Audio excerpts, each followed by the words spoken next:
J'aimerais développer aujourd'hui avec vous la question de la réalité matérielle et de la réalité psychique établie par Freud et qui, en psychanalyse, détermine la place du fantasme dans la cure. À l'heure où je prépare cette intervention, retentissent les allégations de Camille Kouchner à l'occasion de la parution de son livre « La Familia Grande », dans lequel elle dénonce les abus sexuels qu'aurait commis son beau-père à l'encontre de son frère jumeau.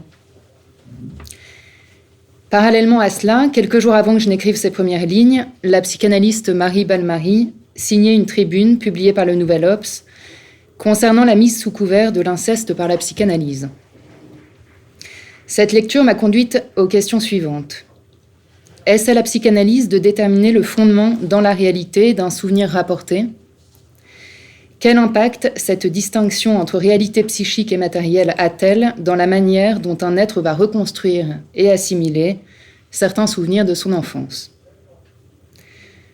Dans cette tribune, Balmary expose la thèse qu'elle défend depuis des années, à savoir que lorsque Freud abandonne sa théorie de la séduction, également appelée neurotica, elle ne renonce pas à une erreur, mais à une découverte scandaleuse, celle de l'origine des troubles identifiés comme hystériques qui est à situer dans les abus sexuels subis, donc réellement vécus et non fantasmés. En effet, et comme nous l'indiquait Erwan Guadon tout à l'heure, nous nous souvenons qu'en septembre 1897, le 21 précisément, Freud écrit à Fliss ces mots devenus célèbres « Je ne crois plus à mes neurotica », donc à sa théorie du trauma sexuel comme origine des névroses. Cette théorie de la séduction, il l'avait explicitée quelques mois plus tôt, notamment à l'occasion d'une lettre à ce même ami, en prenant appui sur ses observations cliniques. Pourtant, donc, en septembre 1897, voici ce qu'il écrit.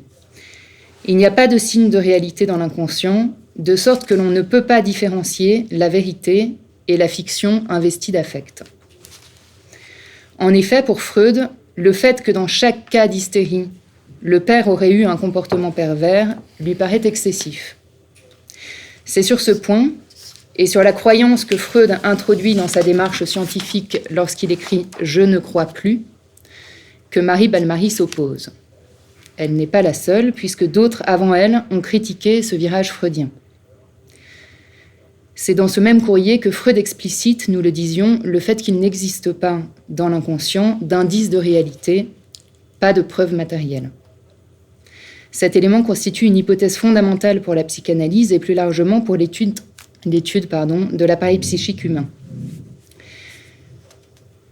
Cette entreprise de Balmary n'apparaît-elle pas comme un effort d'abrasion du fantasme pour ne porter un intérêt qu'aux seuls faits reconnus dans la réalité matérielle, comme si l'un excluait nécessairement l'autre?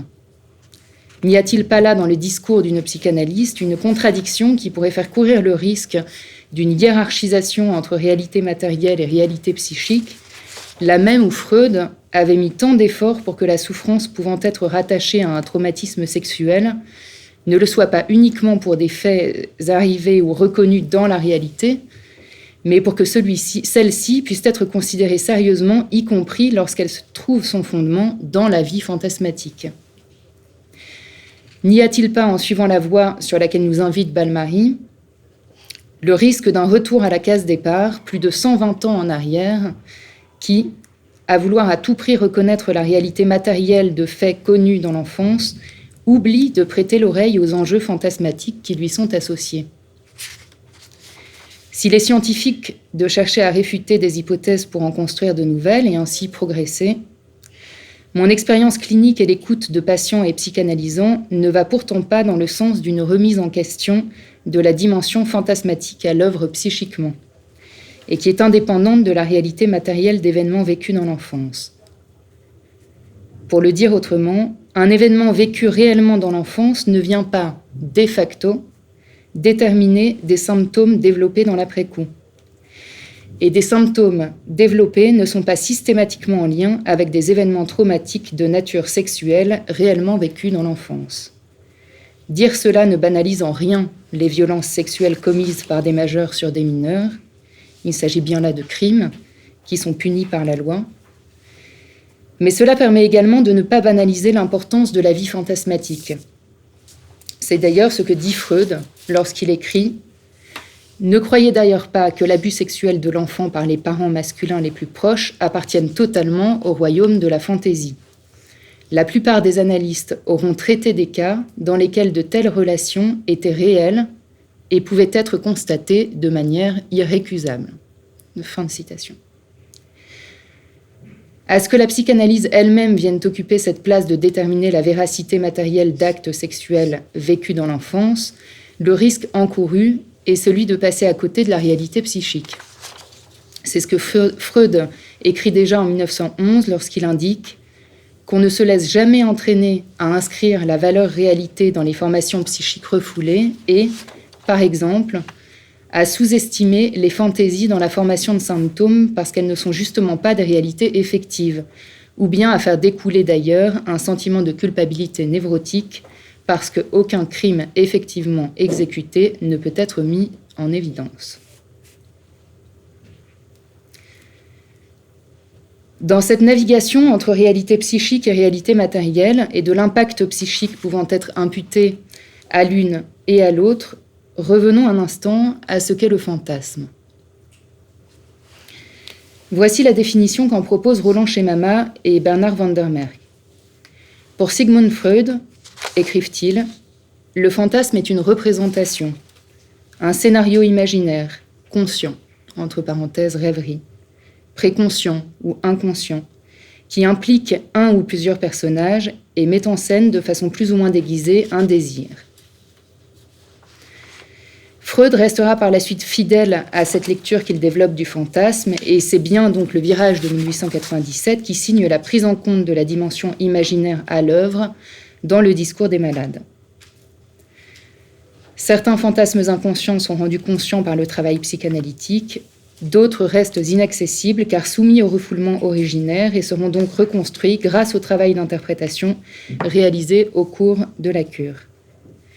L'exemple paradigmatique développé par Freud est celui d'un enfant ébattu. Mais parmi les fantasmes originaires, eux, seraient transmis phylogénétiquement, ce qui leur confère leur caractère universel. Parmi les fantasmes originaires identifiés par Freud, on trouve la scène originaire, la castration et la séduction.